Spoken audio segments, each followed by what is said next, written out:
प्रशान्ति जीवन दर्शनम्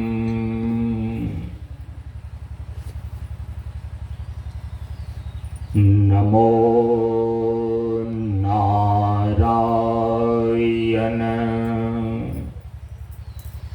नारायणम्।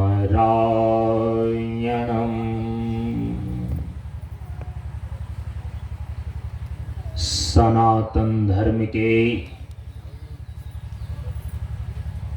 वैदिक परंपरा के अंतर्गत गुरु और शिष्य के बीच एवं वक्ता और श्रोता के बीच ज्ञान का आदान प्रदान होने के लिए प्रयुक्त वैदिक मंत्रों का पहले उच्चारण कर लें। ओम सहनाववतु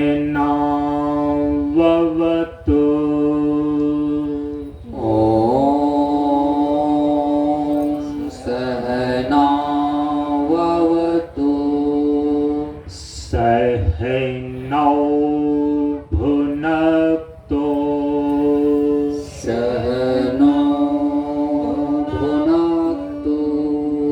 सह वीर्यं करवावहै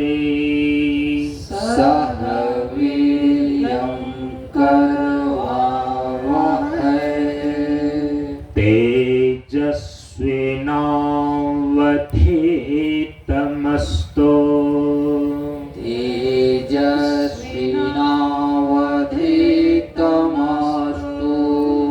मा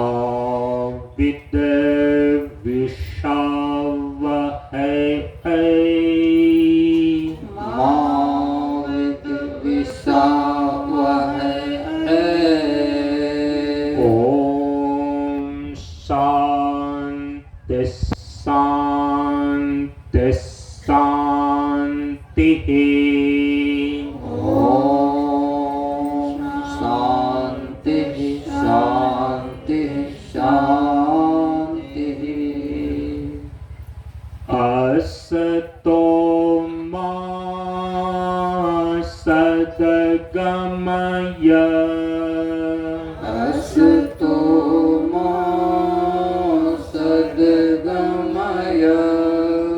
तमसो मा ज्योतिर्गमय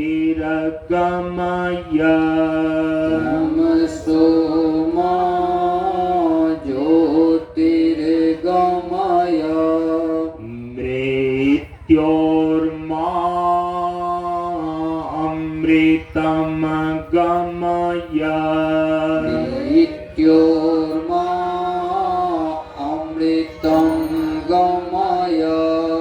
ओम शांति शांति शांति। ओम शांति शांति शांति। सभी लोग थोड़ी देर के लिए मौन एवं शांत रहे। एक साथ सामूहिक ध्यान करें।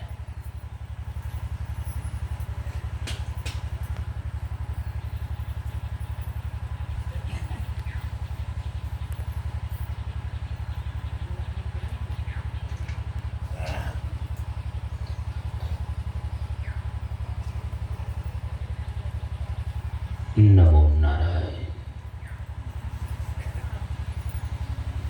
ब्रह्मानंदं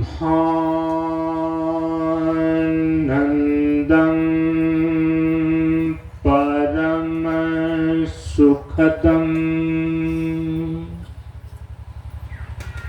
केवलं ज्ञानमूर्तिं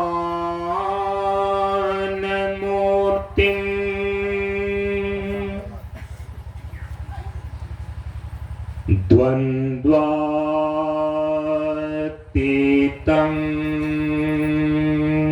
गगनसदृशं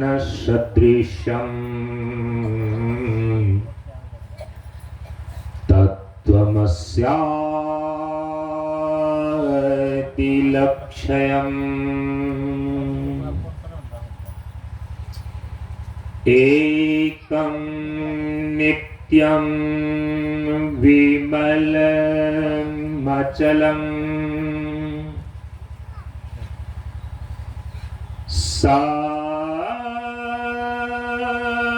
सर्वधी साक्षीभूतम्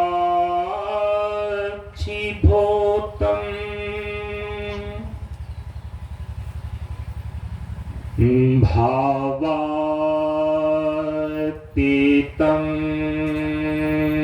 त्रिगुणरहितम्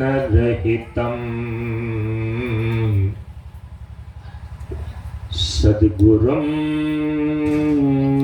तं नमामि।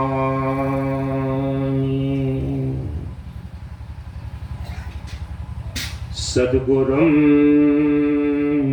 तं नमामि।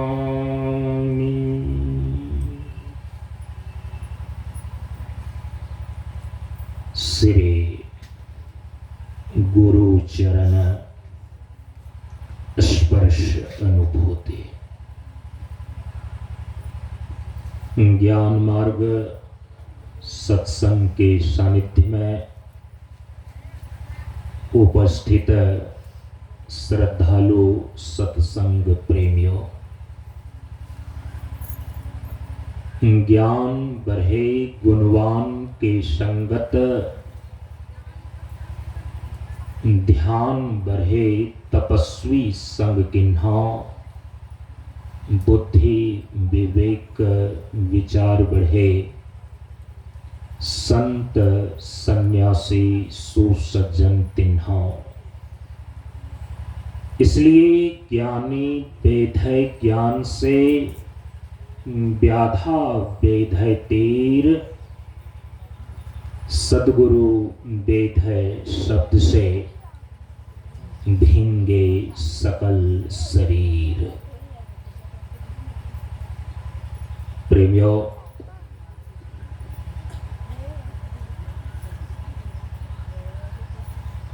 हम सभी लोग परम पूज्य गुरुदेव बाबा शांतानंद जी महाराज के द्वारा स्थापित ज्ञान मार्ग सत्संग मंच की श्रृंखलाओं में 73वें मंच पोठिया मंच क्षेत्र के अंतर्गत कटिहार जिला समेली प्रखंड के मलहरिया ग्राम में स्थित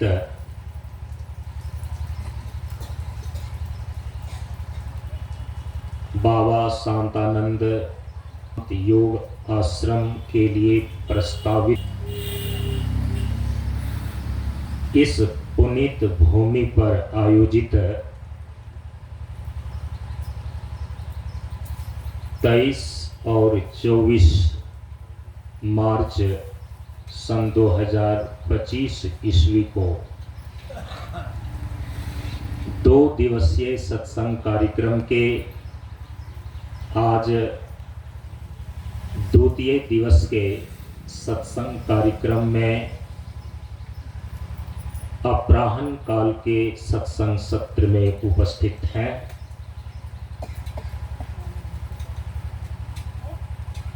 हम सभी लोगों ने यहाँ के इस 2 दिवसीय सत्संग सत्र में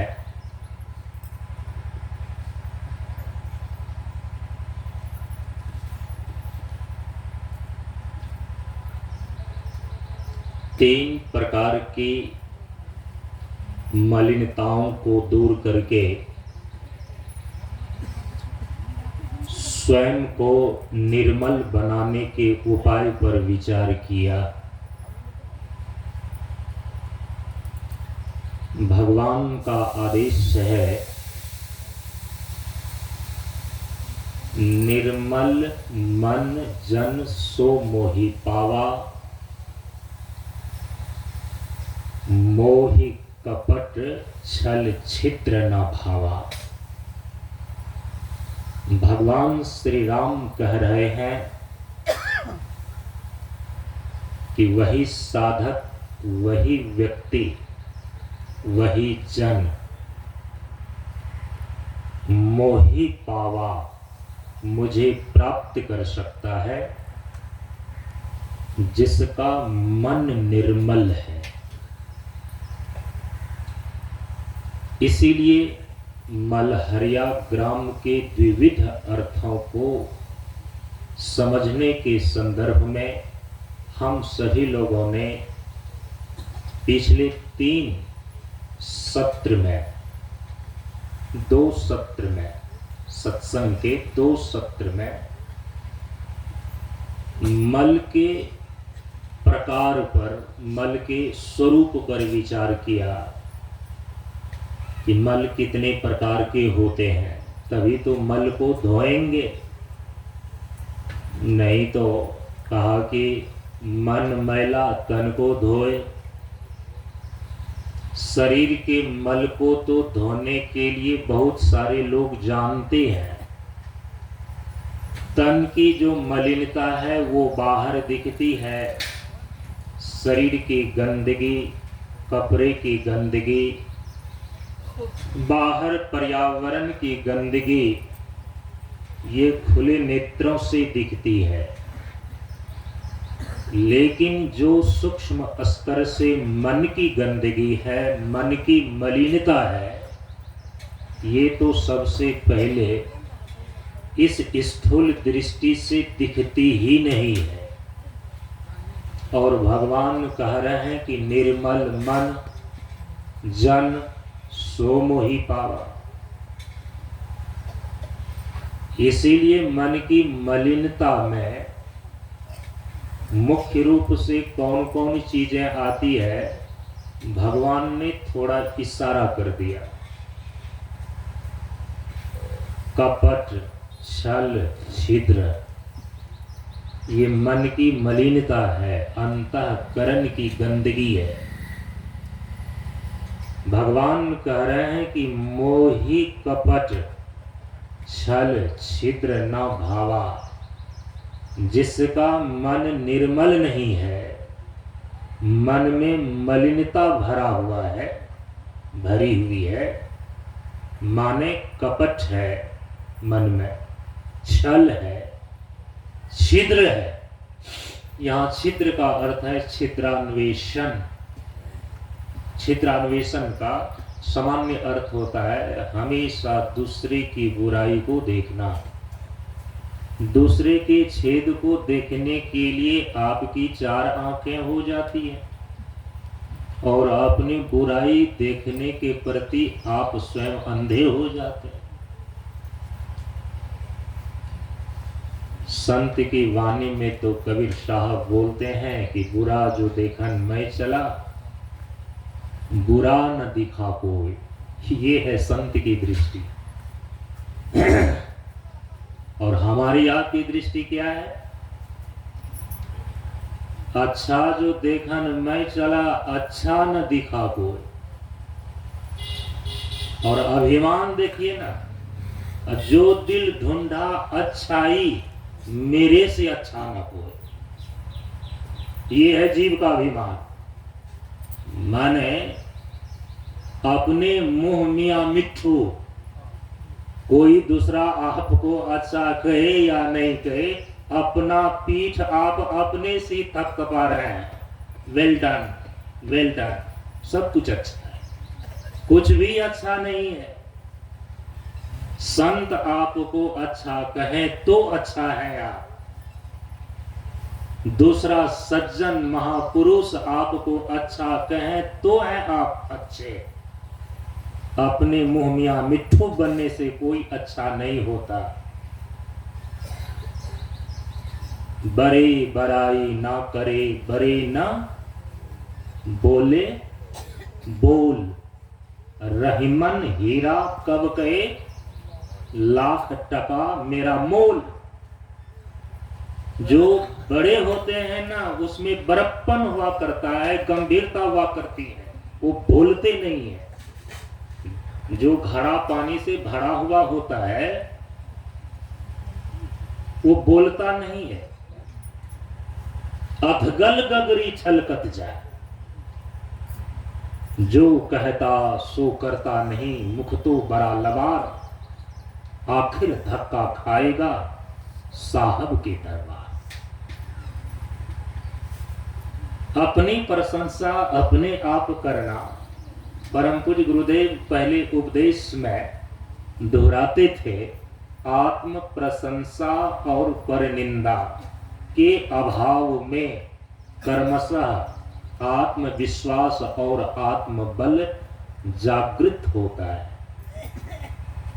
आप अपनी ही आत्म प्रशंसा कि मैं अच्छा, और अभिमान तो ये न देखिए, वो अच्छाई को दूसरे में देख ही नहीं पा रहा है, उसको दिखता है दूसरे में बुराई।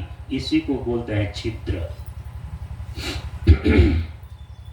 अच्छा जो देखन मैं चला, अच्छा न दिखा कोई, और जो दिल ढूंढा अच्छाई, अभिमानी व्यक्ति कहता है कि मेरे से अच्छा न कोई। ये आपकी अभिमानी दृष्टि है, अज्ञानी दृष्टि है। लेकिन जो संत की दृष्टि है, जो सत्य के प्रकाश का दर्शन करने वाली दृष्टि है, वो क्या कहते हैं, बुरा जो देखन मैं चला, बुरा न दिखा कोई। क्योंकि तराजू पर तौल करके न देखेंगे, जांचेंगे कि यदि दूसरे में बुराई जो हम देख रहे हैं, वो बुराई पहले हमारे भीतर है या नहीं है। तो संत की दृष्टि कहती है कि दूसरे की जो बुराई देखते हैं, वो बुराई तो पहले से मेरे में ही है और ज्यादा है कहीं। भगवान से तो प्रार्थना करते हैं सूरदास जी, मोह सम पौन कुटिल खल कामी। देखिए, ये है विनय, ये है विनती, ये है भक्ति में भगवान के प्रति अपना दैन्य भाव। मोह सम पौन कुटिल खल कामी। मेरे अवगुण प्रभु, मेरे अवगुण चित्त न धरो। हे प्रभु, मैं तो अवगुण से भरा हूं, मल का हांडी है, मेरा जीवन तो मल का हांडी है, मल भरा हुआ है, अवगुण भरा हुआ है। लेकिन विनती इतनी है, प्रभु मेरे अवगुण चित्त न धरो, शरण में लगा दो। तो बुरा जो देखन मैं चला, बुरा न दिखा कोई, जो दिल ढूंढा आपना। यदि अपनी कमी को देखने का आपको नजर है, दृष्टि है, स्वाध्यायशील आप हैं, तो आप भी इस बात को स्वीकार करेंगे कि बुरा जो दिल ढूंढा आपना, मुझसे बुरा ना कोई। जिनको अपनी बुराई नहीं दिखती, केवल दूसरे की बुराई दिखती है, दूसरे का ही छिद्र दिखता है, अपना छिद्र नहीं दिखता, इसी छिद्रान्वेषण को बोलते हैं। यहां पर भगवान कह रहे हैं कि कपट छल छिद्र न भावा, निर्मल मन जन सो मोहि पावा। इसीलिए मलिनता भी 3 स्तर की। मल माने विकार, मल माने बुराई, मल माने दोष, ये भी 3 स्तर के हैं। तो यदि मलिनता 3 स्तर की है, पिछले 2 सत्र में हम सुना करके आए, तो शुद्धता भी 3 स्तर की है। तो परम पूज्य गुरुदेव कहते हैं, तीनों शरीर से स्वस्थ हो जाओ, शुद्ध हो जाओ, तब परमात्मा के दरबार में तुम हाजिर हो सकोगे, उसके योग्य हो सकोगे। क्या कहता है, सुन रहे हो? खिल खिल कर ये सुगंधित सुमन, सुमन माने पुष्प, फूल,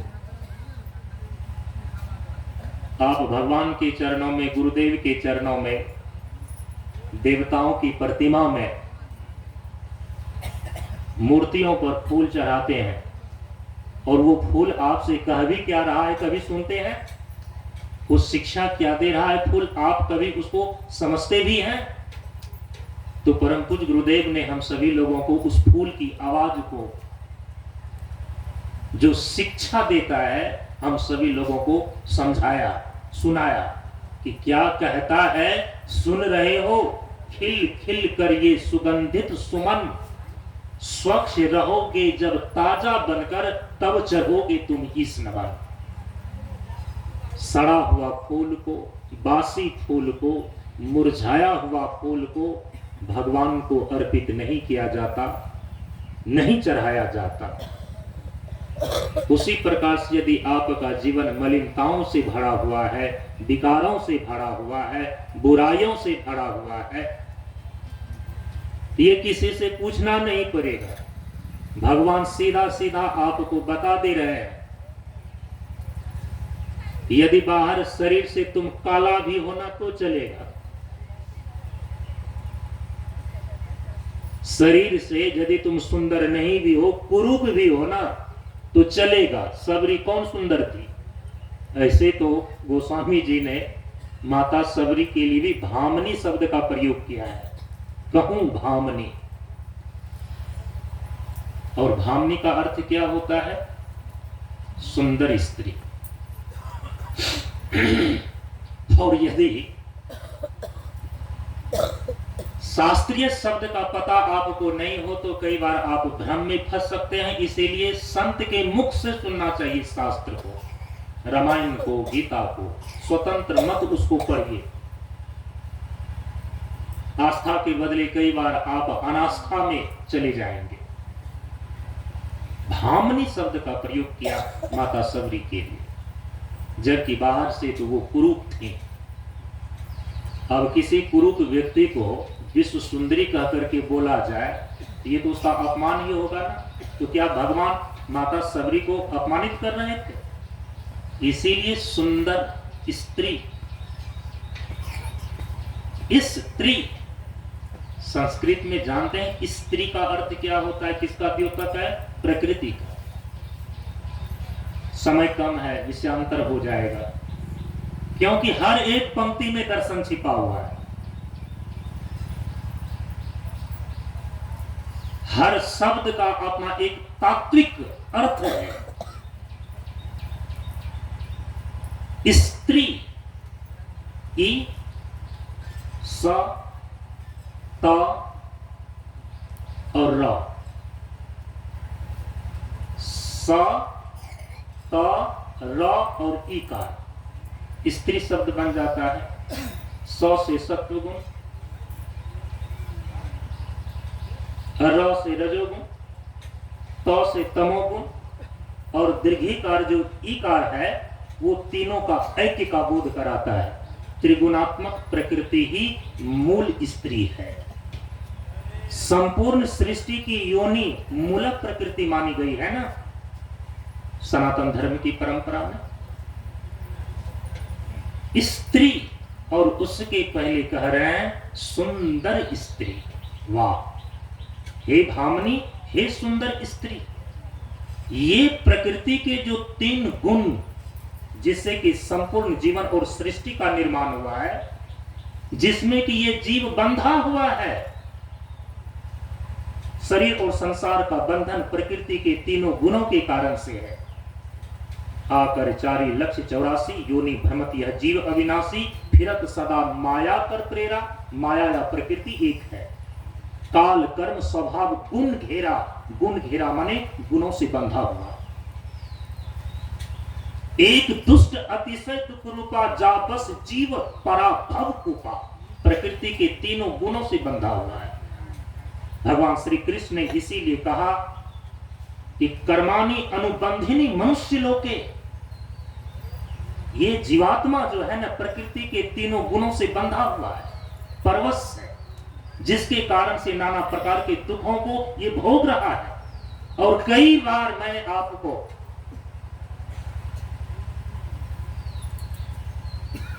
सारे संतों और शास्त्रों का जो परिनिष्ठित निर्णय है वो सुना दिया है और हर जगह सुनाते हैं कि जब तक आप शरीर और संसार के बंधन से बंधे हुए हैं, कोटि कोटि उपाय करके भी किसी अन्य तरीके से आप अपने जीवन से दुखों को सदा के लिए दूर नहीं कर सकते।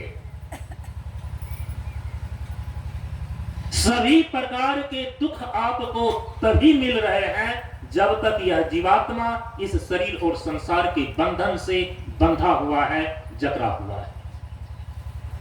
वही शरीर, वही समस्त दुखों से छूट सकेगा, छुटकारा पा सकेगा जो शरीर और संसार के बंधन से छूट जाएगा। प्रकृति के तीनों गुणों के कारण से शरीर और संसार से हम बंधे हैं। कहा कि सुंदर और स्त्री के इस अर्थ के अनुसार से तो सभी स्त्री। वृंदावन जाएंगे ना, वहां एक परंपरा है सखी संप्रदाय, और वृंदावन में बड़े बड़े भक्त हो चुके हैं और वहां एक बहुत बड़ी मान्यता है कि पूरे वृंदावन में केवल और केवल एक कृष्ण ही पुरुष है जो परम तत्व परमात्मा है। केवल पुरुष की संज्ञा पूर्ण रूपेण उसी पर चरितार्थ होती है, क्योंकि पूर्णत्वात् इति पुरुषः, जो पूर्ण है उसको पुरुष बोलते हैं। हम आप सभी लोग तो अपूर्ण है, अभी नहीं है अपूर्ण। अच्छा, आप पूर्ण है तो आपको मुबारक। अरे छोटी छोटी चीजों के लिए तो आप इतना लड़ पड़ते हैं, इतना अतृप्त आत्मा है। अतृप्ति अपूर्णता का द्योतक है ना, अतृप्ति ये तो अपूर्णता का लक्षण है। यदि आप अपने भीतर में अतृप्त हैं, संसार की कामनाएं हैं, ये आपकी अपूर्णता को चीख चीख करके कह रही है कि तुम अपूर्ण हो, अपूर्ण हो। जीव अपूर्ण ही है व्यवहारिक दशा में। परमार्थ दृष्टि से जब वह ब्रह्मरूप हो जाता है तब पूर्णता को उपलब्ध होता है। इसलिए तो कहते हैं कि जीवन का लक्ष्य है जीवन की पूर्णता को प्राप्त करना, और जीवन की पूर्णता का अर्थ ही होता है जीव का जो पारमार्थिक स्वरूप ब्रह्म है, उस ब्रह्म स्वरूप में अपने आप को अवस्थित कर लेना। स्वीकार कीजिए कि आप अपूर्ण हैं, संसार की कामनाएं हैं, अतृप्तियां हैं, असंतोष है, ये सारे के सारे अपूर्णता के लक्षण हैं। तो पूर्ण तो केवल एक परमात्मा है। इसीलिए वृंदावन की परंपरा में जो पूर्ण परमात्मा कृष्ण है उसी की पुरुष संज्ञा है। अब चाहे वो महिला हो चाहे मर्द हो, जितने भी वहां निवास करते हैं ना, सबको स्त्री माना जाता है। और दर्शन की दृष्टि से सभी स्त्री ही है। स्त्री का मतलब ही होता है जो प्रकृति के तीन गुणों से बंधा हुआ जीवात्मा है, उसको स्त्री बोलते हैं। एक कहने भर के लिए जो है पुरुष पुरुष है वो अभी स्त्री ही है। जो प्रकृति के तीनों गुणों से बंधा हुआ है सचमुच में उसकी स्त्री ही संज्ञा है। जो तीनों गुणों से परे परम प्रभु परमात्मा स्वयं में पूर्ण है, पूर्णत्वात् इति पुरुषः। संस्कृत के विद्वान लोग, संस्कृत के जानकार लोग इस बात को अच्छी तरह से समझ सकते हैं। इसको बोलते हैं व्युत्पत्ति अर्थ। पुरुष का व्युत्पत्ति अर्थ है पूर्णत्वात् इति पुरुषः, जो पूर्ण है केवल वही पुरुष है। हाँ, पूरी सायनात इति पुरुष है, वो परम पुरुष परमात्मा हमारे इस मरण धर्मा शरीर में भी विराजमान है। तो उस जीवात्मा का भी जो परमात्मा का अभिन्न अंश हमारे इस शरीर के भीतर है, उसको भी पुरुष की संज्ञा दे दी जाती है। लेकिन परम पुरुष तो केवल और केवल परमात्मा है। स्त्री जो प्रकृति के तीनों गुणों से बंधा हुआ जीवात्मा है, उसकी स्त्री संज्ञा है। इसीलिए भगवान कह रहे हैं, हे भामिनी सावधान सुनहो, धरहु मन माही। नवधा भक्ति का उपदेश किया भगवान ने और कहा कि सावधान होकर के सुनो, हे भामनी सावधान होकर के सुनो और उसको अपने मन में धारण करो, क्योंकि सारी अज्ञानताएं, सारी मलिनताएं, सारे दोष मूल रूप से कहां पर है? हमारे मन में है। अंधकार का जड़ भी कहां छिपा हुआ है? हमारे मन में। और प्रकाश का स्रोत कहां छिपा हुआ है? हमारे मन में। मन एक झरोखा है, एक खिड़की है। मन ही देवता, मन ही ईश्वर, मन से बड़ा न कोई। मन उजियारा जब जब फैले, जब जब फैले जब उजियारा हो। सुख की कलियां दुख के कांटे, मन सबका आधार। मन से कोई भेद छुपे ना, मन के नैन हजार। भले बुरे सारे कर्मों को देखे और दिखाए, तोरा मन दर्पण कहलाए। परम पूज्य गुरुदेव को ये भजन सबसे ज्यादा प्यारा था। हाँ, मालूम है कि काजल फिल्म का ये गीत है, लेकिन ये भजन की संज्ञा प्राप्त है इसको। जग से चाहे भाग ले कोई, मन से भाग ना पाए, तोरा मन दर्पण कहलाए। इस उजले दर्पण पर प्राणी धूल न जमने पाए, तोरा मन दर्पण कहलाए। मन एक सेतु है, इस जीवात्मा को संसार से भी जोड़ता है और परमात्मा से भी जोड़ता है। यदि संयमित मन है तो अंतर्मुखी होकर के वो परमात्मा से जोड़ देता है आपको, और यदि असंयमित मन है, ये असंयमित मन ही परमात्मा से दूर करके संसार के बंधन में डाल देता है। इसीलिए तो हमारे वैदिक ऋषि ने स्पष्ट रूपों में इस बात की घोषणा किया कि मनः एव मनुष्यानाम कारणम बंध मोक्षयो।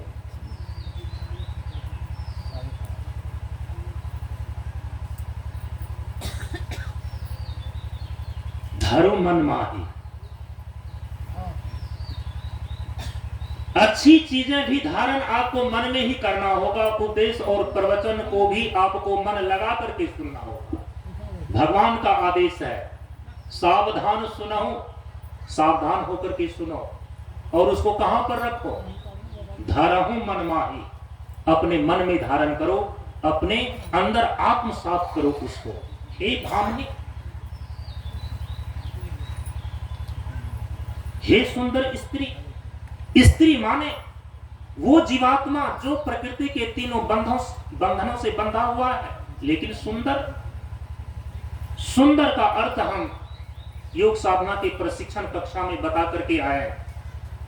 सुंदर का अर्थ होता है, क्योंकि परम पूज्य गुरुदेव ने तत्गुण वंदना में सुंदर शब्द का प्रयोग किया ना। सत्संगति में पाया है साधन सुंदर ध्यान। और सुंदर का अर्थ होता है सुजोर अंदर बराबर सुंदर। सु माने सुव्यवस्थित ढंग से, अच्छी प्रकार से। अंदर माने अंदर जाना। ध्यान के माध्यम से सुव्यवस्थित तरीके से अपनी चेतना को अंतर्मुखी करके अंदर जाना, तभी आप प्रकृति को पार कर सकेंगे। क्योंकि स्त्री की संज्ञा तो प्रकृति के तीनों गुणों के बंधन में बंधे हुए जीवात्मा का नाम है। और इस बंधन को पार कैसे करेंगे? इसके लिए आपको सुंदर होना होगा। और सुंदर का अर्थ है सुव्यवस्थित ढंग से आपको चेतना अंतर्मुखी करके अंदर जाना होगा, अंतर जगत में प्रवेश करना पड़ेगा। पिछले जगह हम बता करके आए हैं कि गंगा यमुना सरस्वती के संगम पर संध्या करो नित भाई। इंगला पिंगला और सुषुम्ना नारी हमारे शरीर में जहां आकर के मिलती है, इस आज्ञा चक्र को त्रिकुटी या त्रिकुटी कहते हैं। यहीं से कोई साधक अपने अंतर जगत में प्रवेश करता है। इसीलिए संत सदगुरु महर्षि में ही परमहंस जी महाराज ने सीधा सीधी अपनी वाणी में स्पष्ट कर दिया, यदि अपने अंतर जगत में प्रवेश करना चाहते हो तो अगल बगल कहूं दृष्टि न डोले, सन्मुख बिंदु पकड़ लागे। वही सुषमन घाट है। जो इस सुषमन घाट में कायदे से उतर जाता है ना, उनको अंतर जगत का रास्ता मिल जाता है। समझ रहे हैं इस चीज को?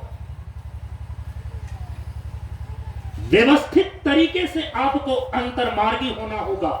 ध्यान के माध्यम से आप अंतर्मार्गी बन सकते हैं, अपनी चेतना को अंतर्मुखी कर सकते हैं। दूसरा कोई उपाय नहीं है सिवाय एकाग्रता और ध्यान के।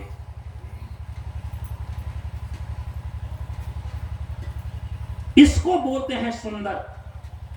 तो भगवान ने कोई अपमान नहीं किया माता सबरी का। तुम्हारे माध्यम से ये नवधा भक्ति का उद्देश्य सारे लोगों के बीच जाएगा। इसीलिए भामनी, हे सुंदर स्त्री, ये जीवात्मा त्रिगुणात्मक प्रकृति के बंधन में आ गया है तो ये जीवात्मा परमात्मा का अभिन्न अंश, लेकिन बंधन में बंधा हुआ है, इससे छूटना है। तो सुंदर,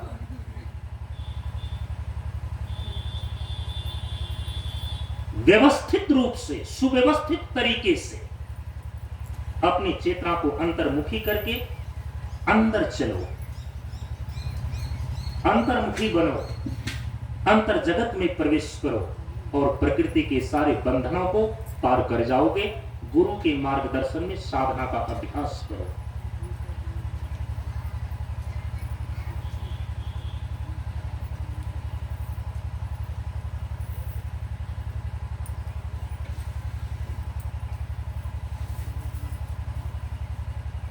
इसीलिए मैंने आपको कहा कि आप यदि माता सबरी की तरह बाहर से काला है, शरीर आपका कुरूप है तो चलेगा, परमात्मा तो स्वीकार कर लेते हैं। भगवान तो कहते हैं कि मेरे से इस जीवात्मा केवल एक ही नाता है और वो भक्ति का नाता है। न जाति से मतलब है, न बिरादरी से मतलब है, न आपके स्त्री पुरुष शरीर से मतलब है, न बड़ाई से मतलब है, न आपके पद प्रतिष्ठा से मतलब है, माना हूं एक भक्ति कर नाता। लेकिन भगवान जिस चीज को स्वीकार नहीं करते हैं वो है मन की मलिनता, शरीर की कुरूपता, टेढ़ापन चलेगा। अष्टावक्र तो 8 अंग से टेढ़े थे, लेकिन उसके अंदर जो ब्रह्म ज्ञान था, जो ब्रह्म तेज था, जनक की सभा में जब अष्टावक्र पहुंचता है, जहां की सत्य और असत्य का निर्णय महाराज जनक के दरबार में कई दिनों और महीनों से विचार विमर्श चल रहा है कि यह सत्य की वह सत्य। अष्टावक्र 8 अंग से टेढ़ा और कुरूप लंगड़ाता हुआ जब महाराज जनक की सभा में पहुंचता है, वहां के विद्वत समाज इसके टेढ़ेपन को, शरीर के टेढ़ेपन को देख करके हंस पड़ता है।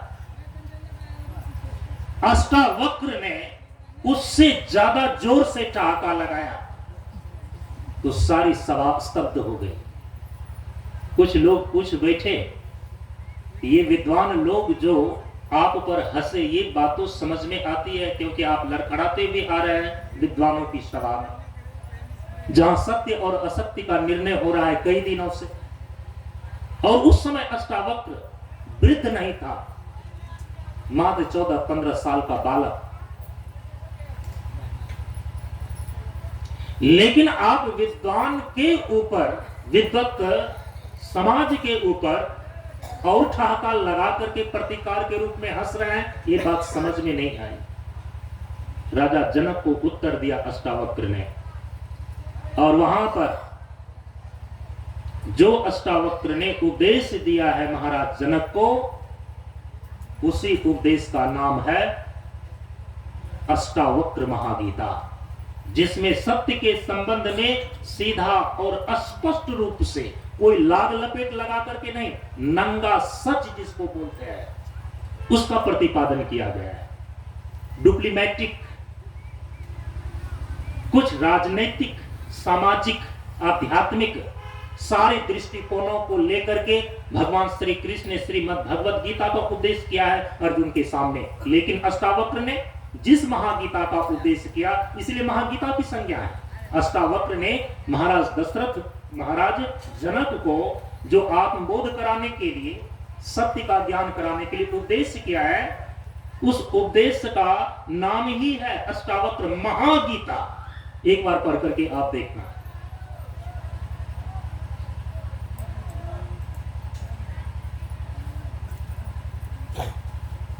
इतने बड़े महान विभूति और उन्होंने कहा कि हे राजन, मैं क्यों हंसा ये आप पूछ रहे हैं? मैंने सुना है कि आप सत्य और असत्य का निर्णय अपने दरबार में कर रहे हैं और कई दिनों से, महीनों से ये दरबार चल रही है और किसी निर्णय पर आप नहीं पहुंचे हैं और पहुंचेंगे भी राजन आप कैसे? ये विद्वानों की सभा नहीं है, ये तो आपके चमारों की जमात है। जो चमड़ी को पहचानता है उसको चमार बोलते हैं, अच्छे शब्द में उसको चर्मकार बोलते हैं। चर्म, चमड़े से संबंधित जो कारोबार करे उसको चर्मकार कहते हैं। तो कहा कि चमार, जो चमड़ी को पहचानता है। आपके विद्वान ने मेरे चमड़ी को देखा, मेरे टेढ़ापन को देखा, मेरे भीतर के सत्य प्रकाश को नहीं देखा, ज्ञान को नहीं देखा। अरे जाति न पूछिए साधु की, पूछ लीजिए ज्ञान।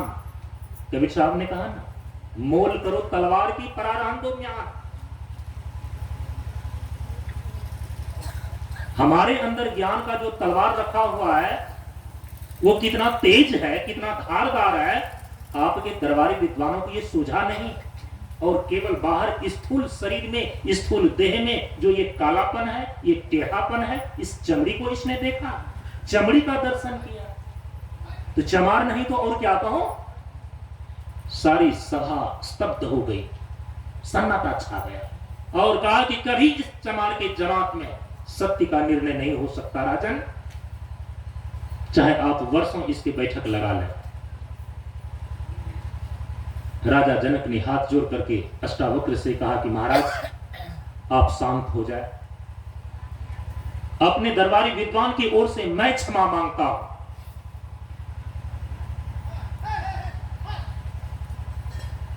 अष्टावक्र की तरह यदि आप टेढ़े भी है ना, भगवान स्वीकार करते हैं, लेकिन यदि आप मन से टेढ़े हैं, भगवान इसको बर्दाश्त नहीं करता। और आपके मन के टेढ़ेपन को कैसे सीधा करना है भगवान अच्छी तरह से जानते हैं।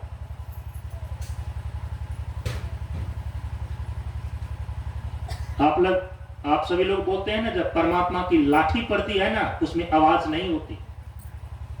जो भी मन का अभिमानी व्यक्ति है, परमात्मा ऐसी लाठी उसको मारते हैं, काल का, समय का, आवाज तक नहीं करती है। बड़े बड़े मन के अभिमानी व्यक्ति धूल में मिल गए, जिसके चलने से ये धरती डोलती थी, चाहे रावण हो, चाहे कौरव हो, चाहे कंस हो। इसीलिए यदि हम स्वयं ही स्वाध्याय करके मन की मलिनता को दूर करने के लिए, मन के टेढ़ेपन को दूर करने की साधना यदि कर लेते हैं, क्योंकि भगवान का सीधा आदेश है, मोही कपट छल छिद्र न भावा। जो मन से कपटी है, मन से छली है, मन से छिद्रान्वेषी है, दूसरे की बुराई को देखते रहता है, भगवान कहते हैं मोही न भावा, मैं उसे पसंद ही नहीं करता। और यदि भगवान ने आपको पसंद नहीं किया तो चाहे भगवान की भक्ति के नाम पर आप कितना ही घंटी डोला लें, आरती उतार लें, तो जब भगवान ये स्वीकार नहीं करे तो भगवान के भक्त हुए कहां? निर्मल मन जन सो मोहि पावा। इसलिए मलिनता को पहचानिए और अपने अंदर निर्मलता को लाने की साधना कीजिए। मैं बता चुका हूं कि 3 स्तर की मलिनताएं हैं। स्थूल शरीर की मलिनताएं मल, सूक्ष्म शरीर की मलिनताएं मल, और कारण शरीर की मलिनताएं मल। परम पूज्य गुरुदेव कहते हैं कि स्वस्थ हो जाओ और शुद्ध हो जाओ तीनों शरीर से। उससे क्या होएगा? तभी तुम अपने शुद्ध स्वरूप में, आत्मा के यथार्थ स्वरूप में, परमात्मा के यथार्थ ज्ञान में अपने आप को पहुंचा पाओगे। कि पाचन सांच होने से ज्ञान अभ्यास हो जाता। शुद्ध और साफ पानी है ना, स्थिर पानी यदि है, उसमें चेहरा साफ साफ दिखता है। अंतःकरण यदि दूषित है, मन यदि दूषित है, तो आप अपने ही यथार्थ स्वरूप का दर्शन नहीं कर सकते। परमात्मा कहीं गया थोड़े है, ईश्वर कहीं गया हुआ थोड़े है। परमात्मा और ईश्वर सर्वव्यापक होने के कारण से हरि व्यापक सर्वत्र समाना, वो आपके हृदय में ही है। लेकिन जब तक मन की मलिनता दूर नहीं हो जाती, आपके हृदय की मलिनता दूर नहीं हो जाती, तब तक आपके अंदर ही विराजमान परमात्मा, आपके अंदर ही विराजमान ईश्वर, आपके विराजमान ही आपका यथार्थ स्वरूप दिखाई नहीं देगा। प्रेम ते प्रकट हुई मैं जाना, कुत्सित भाव का, घृणित भाव का नाम प्रेम थोड़े है। प्रेम के बहुत सारे अर्थ हैं, लेकिन जब इस संदर्भ में देखते हैं कि प्रेम ते प्रकट हुई मैं जाना, भगवान शिव कह रहे हैं माता पार्वती को, कहूं उमा कहूं मैं अनुभव अपना, उमा कहूं मैं अनुभव अपना, सत्य हरि भजन जगत सब सपना। हरि व्यापक सर्वत्र समाना, प्रेम ते प्रगट हो ही मैं जाना। पूर्णता में रति का नाम है प्रेम। वो लगाव, वो भावनात्मक संबंध जो आपको पूर्णता प्रदान करे, पूर्णता की ओर ले जाए, उसका नाम प्रेम है, उसका नाम भक्ति है। जो भावनाएं आपको सीमित दायरे में बांध करके रख देती है, उसको तो मोह और आसक्ति बोलते हैं। लगाव दोनों में ही, मोह और आसक्ति में भी व्यक्ति को लगाव है, भावनात्मक लगाव है, इमोशनल अटैचमेंट है। लेकिन जहां प्रेम और भक्ति है, वहां भी अपनत्व है, वहां भी लगाव है, वहां भी भावनात्मक संबंध है, इमोशनल अटैचमेंट है। लेकिन भक्ति और आसक्ति में अंतर क्या है? प्रेम और आसक्ति में अंतर क्या है? जब आपका वह लगाव, भावनात्मक लगाव, आपका वह अपनत्व पूर्णत्व की ओर चले जाए, पूर्णत्व की दिशा ले ले, तो वो भक्ति बन जाती है। लेकिन जब आपका भावनात्मक लगाव पूर्णता के मार्ग को छोड़ करके, पूर्णत्व को छोड़ करके किसी एक सीमित व्यक्ति, वस्तु या विषय में बंध करके रह जाए, तब हम उसको बोलते हैं आसक्ति। आसक्ति माने आबद्ध, सीमित दायरे में बंधा हुआ। इसलिए मोह की निंदा की गई, ममता की निंदा की गई। मोह और ममता को छोड़ो, और मोह और ममता जो आपकी भावना मोह ममता का रूप ले लेती है, उसको प्रेम और भक्ति में रूपांतरित करो। तो प्रेम किसी कुत्सित भावना का नाम नहीं है, शुद्ध भाव का नाम है, पूर्णता के प्रति रति का नाम प्रेम है। शुद्ध हृदय में प्रकट होता है। तो भगवान निर्मलता को पसंद करते हैं, शुद्धता को पसंद करते हैं, क्योंकि शुद्धता ज्ञान की जननी है। क्योंकि निर्मल जल में स्वरूप यथार्थ रूप में जस का तस दिखता है। निर्मल जल में ही स्वरूप के जस का तस प्रकट करने की क्षमता उसमें होती है। तो कल हम आपको बता करके आए हैं कि स्थूल शरीर देह का मल है, रोग। सूक्ष्म शरीर दिमाग का मल है, भोग। और कारण शरीर दिल का मल है, शोक। इसी तीनों प्रकार के मलिनताओं से, रोग भोग शोक से अपने आप को दूर कर लेना, इससे रहित हो जाना, तीनों शरीर से स्वस्थ हो जाना, तीनों शरीर से शुद्ध हो जाना। जाते होई चरण रति, शोक मोह भ्रम जाई। तीनों शरीर से जब आप शुद्ध हो जाते हैं, स्वस्थ हो जाते हैं, अर्थात तीनों प्रकार की मलिनताओं से आप अपने आप को दूर कर लेते हैं, तीनों प्रकार के मल को धो लेते हैं तो जाते हैं हुई चरण रति।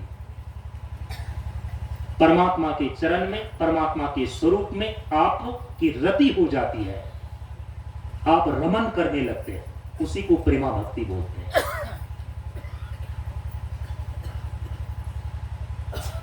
और तीनों प्रकार की शुद्धताएं कैसे प्राप्त की जाती हैं, तीनों प्रकार की मलिनताओं को दूर करके साधना का सूत्र हम आपको बता करके आए। स्थूल शरीर का जो मल रोग है, इसको धोने के लिए साधना के 3 सूत्र हैं। 5 तत्वों का स्नान करना, योगासन का अभ्यास करना और निष्काम सेवा करना। और ये तीनों साधना के सूत्र साधना की त्रिवेणी से, साधना की 3 धारा से आई है। साधना की त्रिवेणी में साधना की 3 धारा सुबह के सत्र में बता करके आया है। तत्व साधना, योग साधना और वेदांत साधना।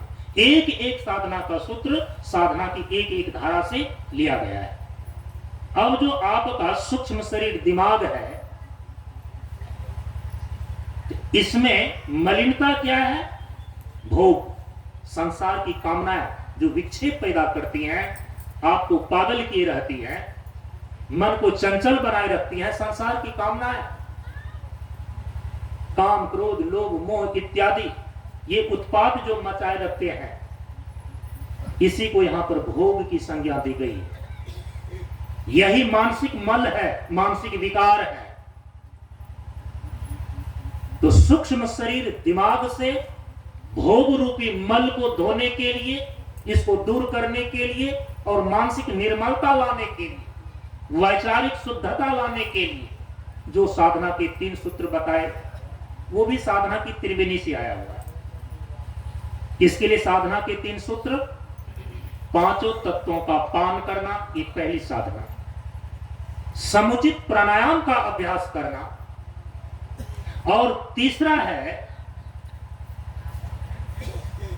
कि सत्संग करना, क्योंकि सत्संग के माध्यम से ही आपके विचार की शुद्धि होगी। विचार है सूक्ष्म शरीर, सूक्ष्म शरीर विचार प्रधान है। तो विचारों की शुद्धि कैसे? साबुन सोडा से होगी? अरे सत्संग रूपी गंगा में ही डुबकी लगाना होगा। सत्संग में संत वचन रूपी सद्ज्ञान की गंगा बहती है, इसमें अवगाहन यदि न किया तो सतपथ का ज्ञान कहां होगा। सत्संग बिना सोचो मानव, जग में वह ज्ञान कहां होगा, जिस ज्ञान की साया में जाकर अपना कल्याण महा होगा। सूक्ष्म शरीर दिमाग में जो भोग रूपी मल है, इसको धोने के लिए और मन को निर्मल करने के लिए, विचार को शुद्ध करने के लिए साधना के 3 सूत्र। 5 तत्वों का पान करें, क्योंकि उसी से आपका शरीर निर्मित है। प्रकृति के स्थूल पंच महाभूत से स्थूल शरीर बना है, प्रकृति के सूक्ष्म पंच महाभूत से सूक्ष्म शरीर बना है, और प्रकृति के कारण रूप से आपका कारण शरीर बना है। प्रकृति के 5 तत्वों का समुचित साधना करके ही आप स्थूल, सूक्ष्म और कारण तीनों प्रकार के शरीर को शुद्ध और साफ रख सकते हैं, स्वस्थ रख सकते हैं। तो सूक्ष्म शरीर जो दिमाग है, इसमें भोग रूपी मल भरा हुआ है, तो इसको निर्मल करना है। भोग रूपी मल को धोना है, तो उसके लिए साधना के 3 सूत्र दिए गए। सबसे पहला कि 5 तत्वों का, प्रकृति के 5 तत्वों का पान करना है। अब उतना समय ही यहाँ 2 दिन में नहीं मिल पाता है कि 5 तत्वों का स्नान कैसे करें, पूरा बताएं। लेकिन इस मंच के द्वारा इस पर हमेशा चर्चा होती रहती है। 5 तत्वों के स्नान में मिट्टी का स्नान है पृथ्वी तत्व को लेकर, जल स्नान है जल तत्व को लेकर, धूप स्नान है अग्नि तत्व को लेकर, वायु स्नान है वायु तत्व को लेकर, और शीत स्नान है आकाश तत्व को लेकर। 5 तत्वों का स्नान कीजिए, क्योंकि 5 तत्वों का बना ये पुतला हार मांस और चाम है। जब तक है ये जीवन कहलाता, सुमरन करता हरि नाम है। यदि आपका शरीर ही मलिन, मलिन का मतलब यहाँ पर इसीलिए हम कुरूपता से नहीं लेते हैं, टेढ़ेपन से नहीं लेते हैं। शरीर की मलिनता का मतलब है रोग। स्वच्छ रहोगे जब ताजा बनकर, तब चढ़ोगे तुम इस नमन। इसीलिए कुरूपता को, टेढ़ेपन को, शरीर के कालापन को हम यहां पर नहीं ले रहे हैं। शरीर का मल क्या है? शरीर का मल है रोग। रोग रहित कर लेना। और कई बार जो है कि आप बाहर से साबुन सोडा के द्वारा शरीर को आप, इनकी चमड़ी को आप चिकना करते रहते हैं। आज तो शरीर को चिकना करने के फेर में कई प्रकार का त्वचा रोग हो गया है महिलाओं को। इसलिए परम पूज्य गुरुदेव ने कहा कि अरे कॉस्मेटिक, रासायनिक द्रव्यों से बने हुए साबुन और सर्फ का ज्यादा प्रयोग मत करो। मिट्टी स्नान करो, जल स्नान करो, धूप स्नान करो, वायु स्नान करो और शीत स्नान करो। आपका स्थूल शरीर बिल्कुल शुद्ध और पवित्र हो जाएगा, रोग रहित हो जाएगा। स्थूल शरीर में जो 7 प्रकार की धातुएं हैं ना, रस, रक्त, मांस, मेद, अस्थि, मज्जा और सूर्य, वीर्य, ये 7 धातु शुद्ध हो जाते हैं 5 तत्वों का स्नान करने से। स्थूल शरीर को लेकर के है 5 तत्वों का स्नान, लेकिन सूक्ष्म शरीर को लेकर जो साधना है वो 5 तत्वों का पान है। पृथ्वी का पान सात्विक भोजन के रूप में, जल का पान प्रतिदिन आप 4 से 6 लीटर जल को पी जाए। अभी गर्मी का समय है, 6 लीटर तक आप पानी पी सकते हैं। लेकिन पानी मंगनी में भी मिलता है, सस्ते में भी मिलता है, फिर भी पीने की आदत नहीं है। बाबा तो कहते हैं कि खाना को आधा करो, पीना को दूना, मेहनत को तीना करो, तब जीवन चौगुना। तो थरिया थरिया भर करके तो भात खा लेते हैं, तो पानी पीने के लिए पेट में जगह ही नहीं रहता है, तो पानी कहां से पिएंगे? इसीलिए खाना को आधा करो, तब होगा पीना दूना। जब स्वस्थ रहेंगे तो मेहनत करेंगे 3 गुना और आपकी आयु होगी 4 गुना, जीवन 4 गुना, लंबी आयु।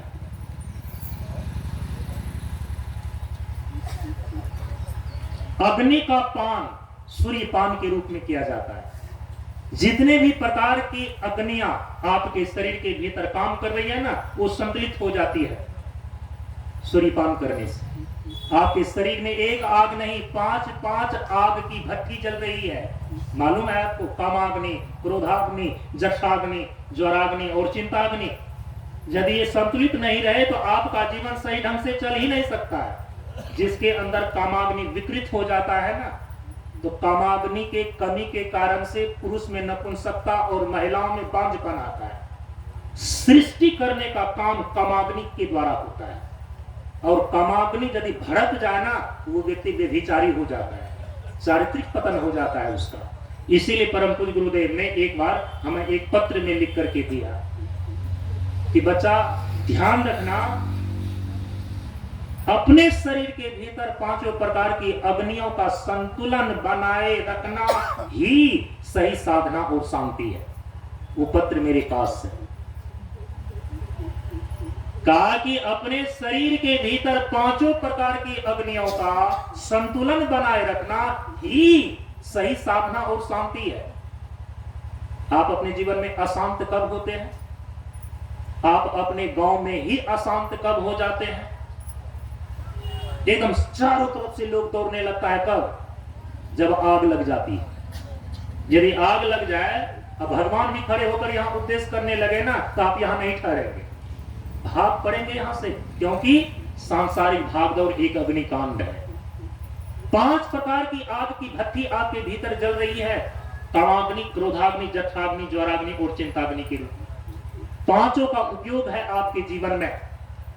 5 संतुलित रहता है यदि आप अग्नि तत्व का पान करते हैं। उसकी साधना यहां से बताई जाती है, सीख करके करनी चाहिए। तो सूक्ष्म शरीर, दिमाग में जो भोग का मल है, उसको निर्मल करने के लिए, उसको धोने के लिए, इस सबसे पहली साधना है 5 तत्वों का पान करना। अग्नि सूर्यपान के रूप में, वायु पान के रूप में प्राणायाम है, आकाश कि तन्मात्रा शब्द है। अभी जो सत्संग का श्रवण कर रहे हैं यही ज्ञानामृत आकाश तत्व का अनुपान है। शब्द का श्रवण करना, शतोग्नि शब्दों का श्रवण करना। पांचों तत्वों का यदि आप पान करते हैं, आपका धीरे धीरे आपके भीतर जो सूक्ष्म शरीर में भोग रूपी मल है, दिमाग में उत्पात मचाए रखता है, धीरे धीरे यह शांत हो जाएगा। क्योंकि धीरे धीरे निर्मलता आने लगती है मन में, तो मन के मानस विकार दूर होने लगते हैं। तो केवल एक ही साधना से काम नहीं चलेगा। अब इसके लिए साधना का दूसरा सूत्र दिया कि आपको, चूंकि सूक्ष्म शरीर का संबंध प्राण से है, प्राणमय कोश से सूक्ष्म शरीर आरंभ होता है और विज्ञानमय कोश में जाकर के समाप्त होता है। सूक्ष्म शरीर का क्षेत्र कहां से कहां तक है? हमारे शरीर के भीतर जो 5 कोश है, 5 कोश में सूक्ष्म शरीर कहां से कहां तक है? प्राणमय कोश से आरंभ होता है और विज्ञानमय कोश में जाकर के समाप्त हो जाता है। तो प्राणमय कोश, बीच में मनोमय कोश, इसके बाद है विज्ञानमय कोश। इसी तीनों कोशों के क्षेत्र को हम सूक्ष्म शरीर बोलते हैं। इसमें प्राण का बड़ा महत्व है। प्राण और विचार का परस्पर संबंध है। आप देखेंगे कि आपका श्वास जो दोनों नासिका छिद्रों से चलती है, यदि यह संतुलित है, यदि यह श्वास आपका सम है, धीमा है, तो आप देखेंगे कि आपका विचार भी स्थिर चलने लगेगा। और यदि किसी गहन विचार में आप डूब जाते हैं तो ऑटोमेटिक स्वाभाविक रूप से आपकी श्वास स्थिर होने लगती है। तो प्राण की गति ही विचार को गति देता है। प्राण की गति पाकर के ही मन गति करता है। इसलिए प्राण का और विचार का परस्पर संबंध है। तो परम पूज्य गुरुदेव ने कहा कि प्राणायाम करो, अपने इंगला और पिंगला दोनों नाड़ियों का संतुलन बनाओ, क्योंकि आपके शरीर में बाईं भाग में जो इंगला नाड़ी स्थित है, मस्तिष्क में आकर के यहां पर मिलती है बाईं तरफ से, जितने भी शारीरिक कार्य हैं उसको नियंत्रित करती है इंगला नाड़ी। लेकिन आपके जितने मानसिक कार्य हैं, मानसिक व्यापार हैं, बौद्धिक कार्य हैं, उसको नियंत्रित करती है पिंगला नाड़ी। यदि शारीरिक और मानसिक दोनों व्यापार को आप संतुलित करना चाहते हैं तो उसके लिए प्राणायाम की क्रिया के द्वारा इंगला और पिंगला दोनों नाड़ियों में शोधन पूर्वक संतुलन बनाना पड़ेगा। और यदि आपने प्राणायाम की क्रिया के द्वारा दोनों स्वर की समानता ले आया ना, तो जो आपके भीतर ध्यान करने में दृष्टि अगल बगल कांपती रहती है, डोलती रहती है, तो दृष्टि का डोलना और कांपना भी बंद हो जाता है। क्योंकि अब ये तीन चीजों का संबंध परस्पर जुड़ रहा है, प्राण का, विचार का और दृष्टि का। एक बहुत रहस्यमय ये बात है। और इस तीन रहस्यों को जो जान लिया ना, वो योग की गहराई में उतर जाएगा। गहरे पानी बैठ, नहीं तो रहा किनारे बैठ। प्राण की गति, मन की गति और दृष्टि की गति, ये तीनों जब स्थिर होती है ना, तब योग सिद्ध होता है। इस तीनों में से यदि किसी एक को भी आपने ठीक ढंग से साध लिया तो शेष दो सध जाते हैं। यदि आपने प्राण के स्पंदन का निरोध कर लिया तो आप देखेंगे कि मन जो है उसकी गति रुक जाती है, मन की चंचलता समाप्त हो जाती है, मन स्थिर हो जाता है। और जैसे ही प्राण के स्पंदन का निरुद्ध होने के कारण मन की गति रुकी तो आपकी दृष्टि भी स्थिर हो जाएगी। इसीलिए हम तो अभी अपने आप में इस 20-25 सालों में जो योग के अनुभव में देख रहे हैं कि ये तीन चीजें, प्राण की गति, मन की गति और विचार, दृष्टि, ये तीनों के तीनों जब स्थिर होती है तभी कोई व्यक्ति योग सिद्ध हो सकता है। योग के साम्राज्य में सही तरीके से वो प्रवेश कर सकता है। तीनों का अन्योन्याश्रय संबंध है, ये भीतर की त्रिवेणी है। प्राण के स्पंदन को निरुद्ध करना प्राणायाम का लक्ष्य है। दायां स्वर और बायां स्वर में संतुलन जो ही आप स्थापित करते हैं तो मेरुदंड के बीचों बीच जो तीसरी सुषुम्ना नाड़ी समस्त आध्यात्मिक अनुभूतियों और उपलब्धियों के प्रति उत्तरदायी है, उस सुषुम्ना का मुख आपकी आज्ञा चक्र में खुलता है। जब सुषुम्ना का मुख इस त्रिकुटी में, इस भ्रुकुटी में खुलता है, और खुलने का एक ही अवसर है